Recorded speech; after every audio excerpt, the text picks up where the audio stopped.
Last week I, 30 female, was invited to a supposedly fancy party by my longtime boyfriend Mark, 32. We'd been dating for 5 years, and while we'd discussed marriage before, there were no immediate plans for a wedding. Excited about the event, I dressed in my best attire and arrived at the designated venue. As I entered the grand hall, I was completely shocked to see all our family, friends and acquaintances gathered, eagerly waiting. It turns out Mark had orchestrated an elaborate surprise wedding for us without my knowledge. Everyone erupted into applause as I stood there, shocked and overwhelmed. I just felt a mix of emotions. While I loved Mark and had dreamed of our future together, the idea of getting married without any prior discussion or consent felt like a breach of trust. So I pulled Mark aside and tried to express my concerns and reservations about the surprise wedding. I explained that I wanted a say in the planning process, to be part of the decision-making and to have the chance to prepare mentally and emotionally for such a significant milestone in our lives. However, Mark dismissed my concern, saying that he thought it would be a romantic gesture and that I would be thrilled. At that moment, I faced a difficult choice: go along with the surprise wedding, put on a smile despite feeling unsettled, or stand up for my autonomy and voice my true feelings. I ultimately made the decision not to proceed with the surprise wedding, much to the disappointment and confusion of our guests. Now I find myself at odds with Mark, our families, and even some of our friends who believe I overreacted and spoiled a beautiful moment. However, I firmly believe a marriage should be a joint decision, with open communication and shared expectations. Everyone's excuse for this is I've always talked about marrying Mark, and again, the problem isn't marrying him, the problem is not having any say in my wedding. Mark thought I'd appreciate it because I've always spoken about how stressful planning a wedding must be. Yes, I think it's stressful, it is, but I'd still like to plan one. After this whole ordeal, everyone asked if Mark and I were ending things, to which I replied no. I emphasised to them and Mark that I still wanted to marry him, and most feel like this is making me more of an idiot since I just wasted a perfectly fine wedding. So, am I the idiot for refusing to attend my own surprise wedding, even though it was intended as a romantic gesture? Edit. I love surprises. It's a thing everyone has known me to love. Mark knew that I wanted to marry him and said wedding planning was stressful, thought a surprise wedding would be perfect. A surprise engagement is bland because it will always be a surprise, but not a wedding, lol. He threw this wedding for the surprise but explained how in a couple of days we could do a courthouse wedding to make it legal. This was his only way to surprise me. I love spontaneity, but legal marriage or not, I wanted a say in my wedding. To choose the perfect date, to choose my bridesmaids, to pick out my cake. Again, due to these thoughts, everyone thinks I'm the idiot because I could have gone along with the party and done a redo legal wedding. But again, I felt blindsided and confused, so I left. What the heck did I just read? A surprise wedding? A marriage is a partnership, not an ambush. If he marries you without having to ask you, what else would he do with the same excuse? Surprise, I got the new car we talked about. Oh, you wanted to choose the model, have the full experience? Surprise, I got us a house. We talked so much about a new house for us and the kids. We still have kids, right? Surprise, I called your boss and quit your job for you. Enjoy being a stay-at-home mom to my kids.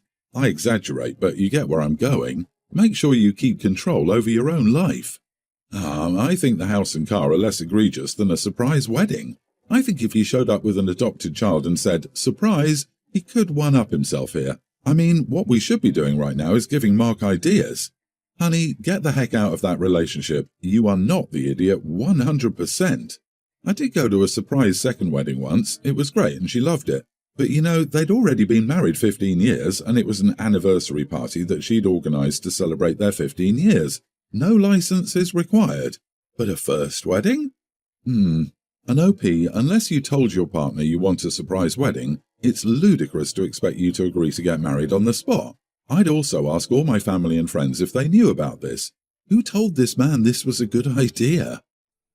My sister-in-law is pregnant with their first child, and I get pregnancy is hard, but for the last few weeks she's been lashing out at my brother non-stop, and you can see he looks visibly stressed out now. She's done it in front of our family and her family. Still, nobody ever defends my brother or says anything to her because they're all excited about the baby.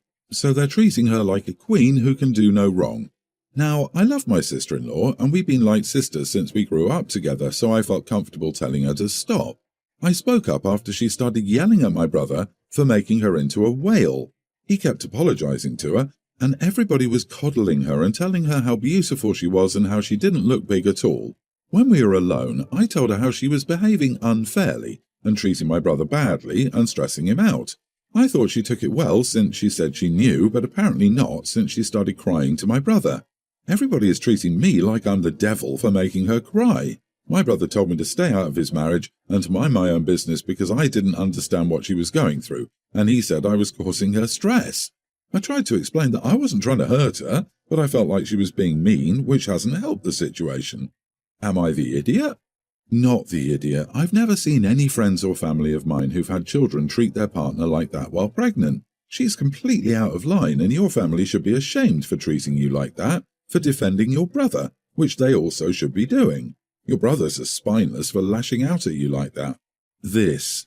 Come on, verbal abuse is still abuse. If the sister-in-law has done this enough times for OP to be concerned, then yeah, you need to call it out. And it's not like OP did it in front of the whole family.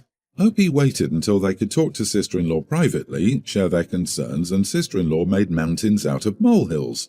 I'm sorry, but being pregnant doesn't give you a free pass to treat your SO like crap. Oh, he made her a whale.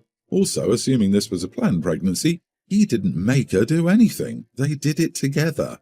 Agreed. People seem to forget that it takes two to tango. She's 50% responsible for making herself a whale. I don't think the occasional "you did this" comments at the end of the world, but if it's an ongoing pattern of lashing out at him in front of you and other people, in my opinion, that's taking it too far. Speaking of which, if she's putting your brother on blast in front of other people, she's the one putting the state of marriage out there. It's a little rich to let the world know how angry you are with your husband and then cry about relationship privacy when other people comment. My boyfriend is a bit angry with me at the minute, and it's got me wondering if I was in the wrong. My boyfriend Josh, 22, and I, 22 female, booked ourselves in to do a scuba course in Tanzania. We started it a few days ago. It involves going through scuba theory, where we were tested and passed, and the instructors brought us to the beach to give it a go today. I really enjoyed it. My boyfriend less so. We're both strong swimmers, so we decided to try it. However, once my boyfriend got under the water, he started to panic. He immediately surfaced and he felt like a panic attack was coming on and wanted to leave. He wanted to get out of the gear and sit on the beach to wait for us, but I gently persuaded him to give it another go because I knew he would regret it later if he didn't at least try and waste all the money he spent. He did give it another go but struggled and sat on the beach, so the rest of us went back out and had a great time. I joined him after and explained how much fun it was and that we saw some fish. He was really happy for me, so I asked him again if he wanted to give it another go, and he just shut me down. He said that my asking before made him feel like he couldn't say no and like he didn't give it a proper go.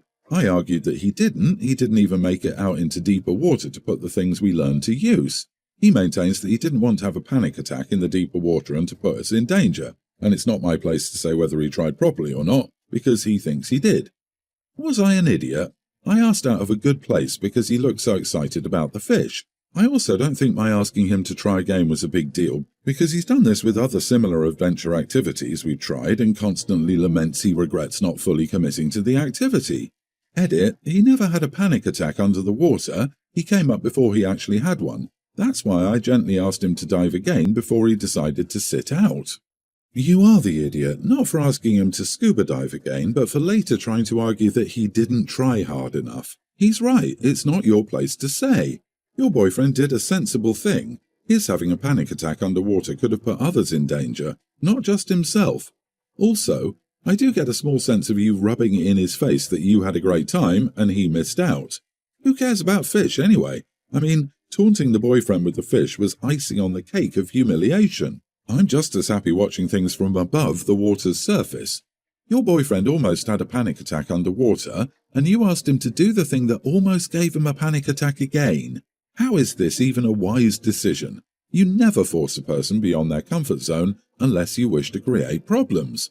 Yep, it doesn't matter what other activities he regrets not fully committing to, we're talking about water. Deep water. I had a panic attack while snorkeling on my honeymoon.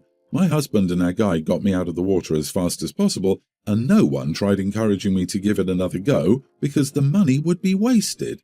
People drown during a panic attack. He's not being dramatic. Scuba diving is a really dangerous activity. My wife and I have 2 children. a toddler and a young grammar school-aged child. Our older child is on the autism spectrum. It goes without saying that this is a very stressful position and neither of us gets very much of a break from this. My wife is a stay-at-home mom and I have a full-time job. As happy as our children make us, it's not selfish for us to both desire breaks. We get them occasionally, but we made a deal to have 2 guaranteed breaks in a year, our birthdays and Mother and Father's Day. On those days, one parent takes on the brunt of the burden so the other can get a day to relax. Since our youngest was about 2, we practiced this. I've never failed to give my wife the day off she deserves. I'll schedule her a spa day or something she really wants to do and get her out of the house so she can relax while I'm on daddy duty. Then, when she gets back, our kids give her cards and gifts and we get a meal from her favourite place after they go to bed. My wife has been less consistent and doesn't really do as much as I do for her. The last year she hasn't really done anything. I typically try not to hold it against her as it's undoubtedly hard, but it does feel kind of unfair. I planned something for myself this Father's Day as she didn't indicate doing something for me. I warned her a week in advance and she said it was okay. This was until about 3 days ago. My wife's old boss's dad passed away. She was invited to the funeral by the boss and she chose to attend the funeral, which was about 2 hours away. As a result, I had to cancel all of my plans and take care of the kids. She was supposed to be home at around 5 in the evening, but didn't arrive until about 10. The kids were already asleep, and my wife neglected to help them get even Father's Day cards for me. We got into a huge argument when she got back. I told her that I felt like she'd really dropped the ball on this and didn't give me a break like I usually do for her. She told me that she's home with the kids all day, just about every day, and I only have to help out after work as far as she's concerned. I regularly get a break and she doesn't. I told her work isn't a break and that I was really looking forward to it today. She said that someone died and I was being completely selfish to make it about me. I said that it was someone she didn't know, who was the parent of someone she hadn't seen in over a year. I didn't think I was being selfish in asking her to prioritize my needs just as a gesture as I do hers. She's been angry at me since, and we're not talking. Am I the idiot? Edit, she wasn't close to the father. From what I remember, she did have a good work relationship with her boss, but it's not like they were friends outside of work. You are the idiot. Nobody goes to a funeral for fun. Nobody would willingly choose a funeral to avoid Father's Day. It's a damn funeral. Everyone is focusing on the fact that it's her old boss's father, but clearly she felt close enough to drive 4 hours to attend, which you also felt was appropriate, and only got mad when she was late getting home. But you know what? It's a funeral, and she drove 2 hours to get there. It makes sense she'd make the most of it. Funerals are special occasions that can't be rescheduled. I'm going against the grain here, not the idiot. Your wife could easily have gone to the funeral and come home at 5. Perhaps brought dinner, made baths and bed while you relaxed. She also could have helped the kids make and do something special for you. Old boss's dad. In my funeral book, that does not really justify leaving the family for an entire day, driving 4 hours, and ignoring Father's Day. The funeral was just an excuse to get out of the house. You may have bigger issues than missing Father's Day. Tell your wife you would like a redo. Pick another Sunday for Father's Day. Maybe she'll actually help the kids do something fun for you. This is screaming to me that your wife wants adult time. You get to converse with your colleagues every day. She doesn't. She has you to socialize with, and is that it? Does she go out with friends without the kids? To me, she seemed to jump at the chance to socialize with people she knew and could have adult conversations with. Seriously, think about it and ask her if she's happy being a stay-at-home mom. She may miss working and the social aspect that comes with it. I think this isn't everyone's the idiot situation. But really, you both need to communicate better.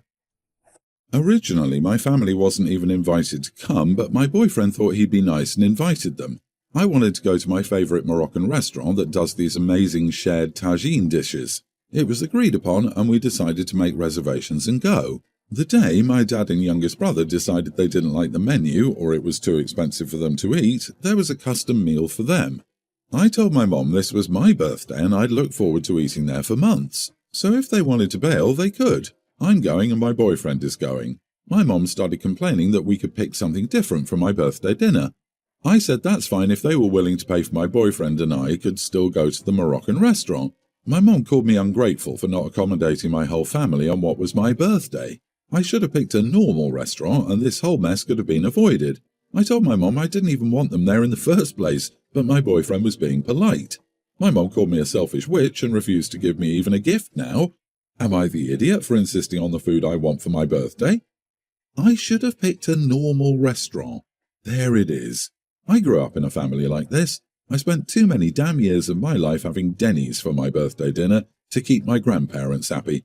Now, every year my husband and I get sushi, Indian or Mediterranean. The spicier the better. Not the idiot, your family sucks. God forbid they suck it up for one meal to celebrate your birthday. Do you know what I do when I'm invited to a restaurant I don't like? I eat beforehand, then nibble on something inexpensive and drink water. I'm there for the people. That's what adults do.